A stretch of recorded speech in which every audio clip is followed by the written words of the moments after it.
You're listening to an Airwave Media Podcast. Feel like who art Ed? Try to spice it. Who art is Mr. Wood art Ed me? Yeah. Either way, it's ambiguous. It works on so many levels. I know. That's off to a great start. Welcome to Who Arted, weekly art history for all ages. I'm your host, Kyle Wood. Paul Rubens wasn't your typical 17th century artist. Sure, he produced magnificent Baroque masterpieces, his canvases overflowing with vibrant colors and dynamic figures. Baroque art was known for its high drama, but in this case, the real life of the artist may have been even more intriguing. Rubens was not only a highly skilled artist, he was also a shrewd diplomat and a cunning spy, a man who navigated the treacherous world of European politics with as much finesse as he wielded the paintbrush. Born in 1577 in Antwerp, Rubens' childhood was marked by political and religious turmoil. His family fled to Germany to escape the Spanish Inquisition, only to return to Catholic Antwerp years later. This early exposure to different cultures and religions instilled an open-mindedness and multilingual fluency. He spoke 6 languages, and all of that would prove invaluable later in life. Rubens' artistic talent blossomed early, though. After apprenticing with renowned Flemish painters, he embarked on a journey to Italy, a cultural pilgrimage site for aspiring artists. There, he soaked up the Renaissance masters like Michelangelo and Titian, honing his technique and developing his signature exuberant style. Upon return to Antwerp, Rubens' career skyrocketed. His powerful paintings, often depicting religious and mythological scenes, captured the imagination of patrons and royalty. But a twist of fate propelled him from his studio into the world of espionage. In 1600, the Duke of Mantua, an Italian patron of Rubens, sent him on a diplomatic mission to Spain. This was no ordinary artistic exchange. Europe was just tangled with alliances and rivalries, particularly between the powerful Catholic Spain and the Protestant Dutch Republic, of which Antwerp was a part. The Duke, caught between these superpowers, wanted Rubens to gauge Spanish political winds. Rubens, with his charm and diplomatic skills, excelled in this role. He mingled with Spanish nobles, subtly gathering information about their military plans and political sentiments. He even used his artistic talents, embedding coded messages in seemingly innocuous paintings sent back to the Duke.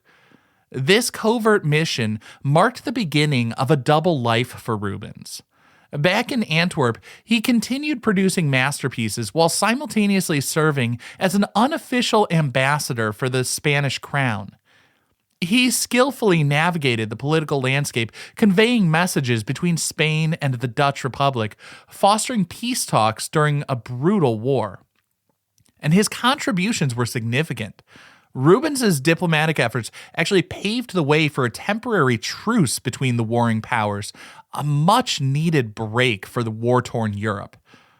He used his influence with both sides to advocate for peace and economic cooperation. Still, Rubens' walk on the tightrope of espionage wasn't without danger. He faced accusations of being a double agent, playing both sides for personal gain.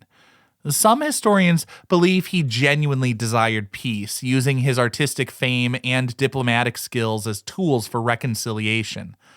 Others argue his allegiance lay with Spain, and he was leveraging his artistic reputation as a cover for espionage. In truth, there are probably elements of both of those views to be supported. I mean, nobody's motivations are entirely clean one way or another. Everybody's multifaceted. Rubens possibly more than most. He was a master of navigating complex realities. He understood the power of art as a cultural bridge, fostering understanding between opposing sides. Yet his loyalty to Spain and his own financial security undoubtedly influenced his actions. Regardless of his motives, Rubens' role in European politics was undeniable. His legacy extends beyond his breathtaking canvases, reminding us that art is not only holding a mirror to the world, it can shape people's perceptions of the world and ultimately sway them towards actions that will influence not just aesthetics, but the course of history itself. Now, I wanted to take a little time to talk about Peter Paul Rubens painting the presentation of the portrait of Marie de Medici, because this is one of the 250 works on the AP Art History list, and I know a number of my listeners are high schoolers trying to cram for the test, and I want to be helpful where I can. Now, this painting is a carefully crafted narrative. It was created between 1622 and 1625, part of a monumental 24-part series commissioned by Marie herself to adorn her new Parisian palace, the Luxembourg. Marie was a widow and a mother of the young king, Louis XIII. Her relationship with the court was strained. The series, depicting key moments in her life, aimed to solidify her image as a powerful and rightful queen. In the presentation, Rubens focuses on a pivotal event, the unveiling of Marie's portrait to King Henry IV, her future husband. The scene is a dazzling display of wealth and power.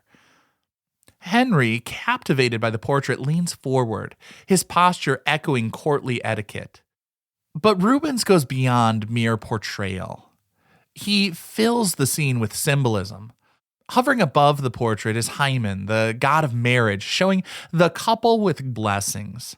This emphasizes the union's political significance, a strategic alliance between France and Florence. Mercury, the messenger god, stands beside Marie, signifying her role as a diplomat who brokered the peace treaty leading to the marriage. Hymen holds in his left hand a flaming torch symbolizing the intensity of love. Jupiter and Juno, the king and queen of the Olympian gods, look down on the scene. They're holding hands and smiling warmly to show their approval. Cupid's aim was true. King Henry IV looks longingly at the portrait of his future bride. It is a union that seems to be blessed by all the ancient gods. Marie, by commissioning such a grand series, asserted her control over her own narrative. The paintings served as political propaganda, legitimizing her role and lineage.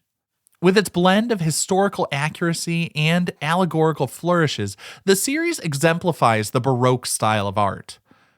Rubens' masterful use of light and shadow, vibrant colors, and dynamic composition create a scene that is both realistic and theatrical, perfectly capturing the essence of courtly life. Today, housed in the Louvre, the presentation of the portrait of Marie de Medici remains a captivating window into the intersection of art and politics in 17th century Europe. This concludes this week's episode of Who Arted, part of the Airwave Media Podcast Network. If you found this tolerable, please leave a rating or review on your favorite podcast app. You can find images of the work being discussed this week and every week on social media at Who Arted Podcast on Twitter, Instagram, and TikTok, and of course on the website whoartedpodcast.com. Podcast done.